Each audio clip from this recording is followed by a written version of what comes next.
Bapak Ibu calon guru penggerak angkatan keempat gelombang pertama. Pada malam hari ini kita akan membahas tentang apa yang kita dapatkan atau alami di sekolah, bagaimana usaha-usaha kita untuk meningkatkan literasi siswa di sekolah kita masing-masing, sehingga apa yang kita harapkan untuk semangat anak-anak kita membaca bisa kita lakukan. Silakan Bapak Ibu.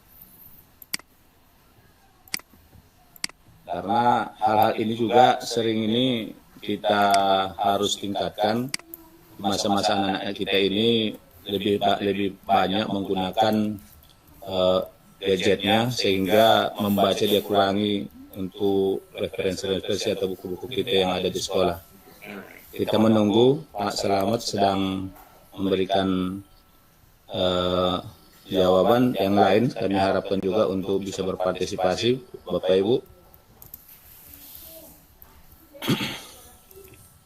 Literasi ini sangat penting untuk anak-anak kita kembangkan, sehingga wawasan mereka untuk belajar lebih giat sangat kita harapkan, Bapak Ibu.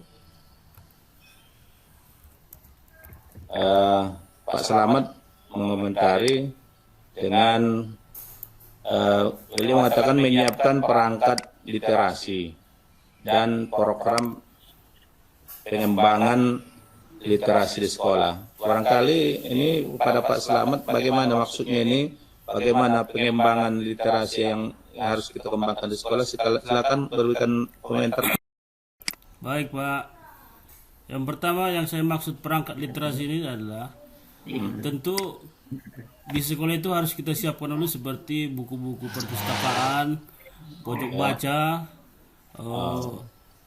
bahkan kalau perlu ada perpustakaan digital dan sebagainya. Kemudian setelah ada perangkat-perangkat ini, tentu kita buat program pengembangannya. Seperti apa yang kita buat setelah ada perangkat-perangkat ini?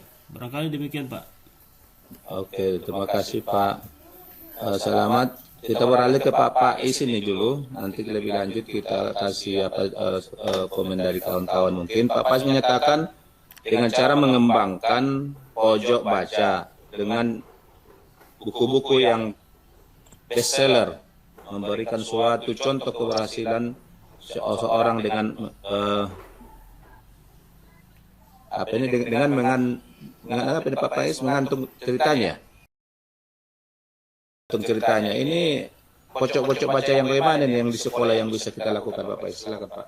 Baik, terima kasih Pak Fasilitator. Ya. Tentu pojok baca yang dimaksudkan itu memberi ruang yang lebih banyak dalam hal yang berkaitan dengan penyediaan buku-buku yang bisa dibaca, baik di lingkungan kelasnya, mungkin di sudut-sudut kelas, ataupun mungkin di etalase ataupun teras-teras kelas kita. Jadi ada tempat-tempat khusus sehingga lebih merangsang untuk mereka baca.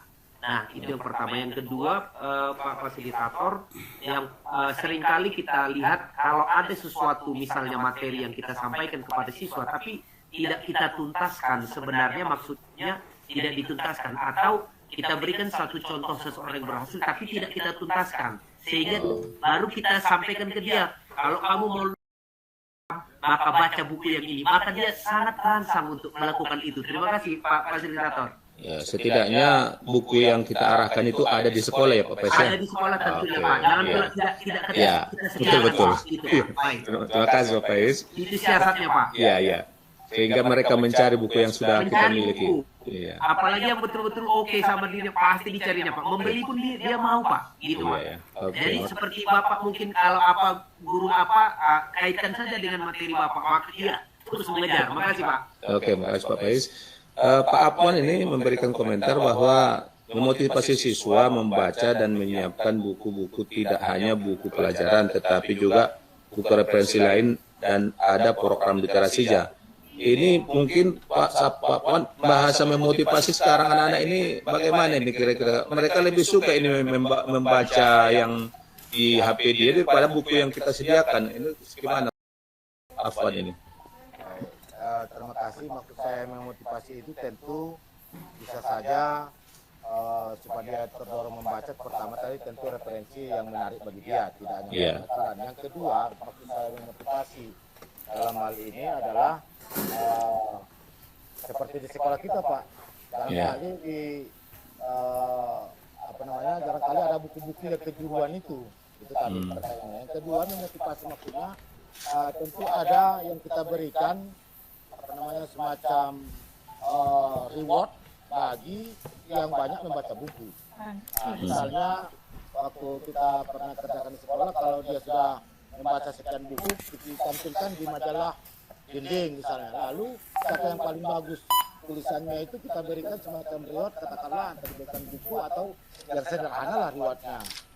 Kira-kira begitu maksudnya. Atau balik tidak kita beri hadiah kecil, misalnya begitu. Dari per bulan, yang pernah kita kerjakan per bulan, Pak. Iya. Nah, itu nanti dipampangkan 4 kali tampil di majalah dinding, atau pernah kita buat buletin gitu. Jadi kalau seandainya Pak Wan punishment-nya bagi nggak mau membaca itu gimana menurut Pak Wan itu? Ada nggak diberi sanksi juga itu? Nah, ini kita merdeka belajar. Oh enggak juga ya? Ini yang kita Oke. motivasi yang saya maksudkan, belum buat presentasi, tapi yang saya maksudkan motivasi itu adalah penghargaannya. Oh, cenderung memberikan kebebasan dulu kalau gitu kepada anak-anak dulu ya. Oke. Itu maksudnya maksud motivasi. Iya, iya. Oh, makasih Pak Wan. Menarik sekali ini pendapat Pak Wan ini. Karena begitu saya singgung tentang punishment, bentrok dengan merdeka ya. Oke. Bu Nuryaning sih barangkali ini, silakan Bu Nuryaning sih, sebelum Pak Pais ngasih komentar tadi ini. Silakan Bu. Baik. Saya ingin mengomentari sepemahaman saya ya Pak ya. Iya, silakan. Iya. Mengenai meningkatkan literasi siswa di sekolah ya Pak. Iya. Menurut saya Pak, kita itu kan ada jam-jam istirahat. Jadi di jam-jam istirahat itu kita beri kebebasan untuk anak didik kita, juga guru kita, untuk membaca maupun menulis. Membaca apa saja yang di perpustakaan, yang ada yang tersedia di perpustakaan. Tapi seperti tadi yang disampaikan oleh Bapak Afwan tadi, Pak Afwan ya, Pak Afwan. Di HP ataupun di perpustakaan. Kalau kita di HP, anak-anak pasti ya tertarik, tetapi memang kita mesti menentukan. Tapi itu nanti juga bertentangan dengan merdeka belajar kalau kita tentukan ya Pak ya. Itu yang masih jadi dilema bagi saya mengenai literasi yang di HP ini tadi. Iya. Berarti waktu istirahatnya berapa lama rupanya biasanya anak-anak kalau istirahat cenderung untuk makan snack itu. SLB bebas tuh Pak. Tapi masih awal ya, saya lupa. Oh iya ya. Makan aja itu sudah suatu pelajaran. Betul. Sudah pelajaran. Iya ya. Kalau barangkali dalam pelajaran. Jadi kan ada waktu istirahat. Istirahat itulah kita membaca. Tentu kan banyak juga yang nggak bisa membaca, tapi itu khusus SLB. Tapi kalau ini kan untuk umum. Gitu. Oke, iya lah Pak.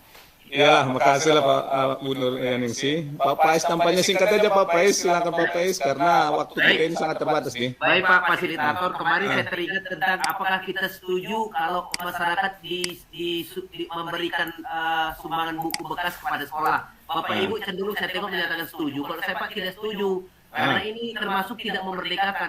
Masa sumbangan diberikan buku bekas yang sudah koyak-koyak, kan saya tidak setuju Pak. Tapi saya setuju kalau misalnya buku itu yang baru diberikan oleh masyarakat. Makasih Pak. Oke. Betul, biar jangan sampai salah kasih ya. Mungkin bisa saja sumbangan yang diberikan itu kita buat standarnya harus begini. Barangkali itu juga. Ya. Saya tidak setuju Pak. Iya. Jadi Kalau buku bekas ya. Agak aneh. Baik Pak, terima kasih. Terima kasih Pak Pais, terima kasih banyak masukan-masukan dan apa yang sudah diberikan tadi. Bisa kita ambil suatu kesimpulan Bapak Ibu bahwa memang literasi sangat penting di sekolah kita laksanakan. Beberapa yang sudah berpendapat tadi memang harus punya program tersendiri.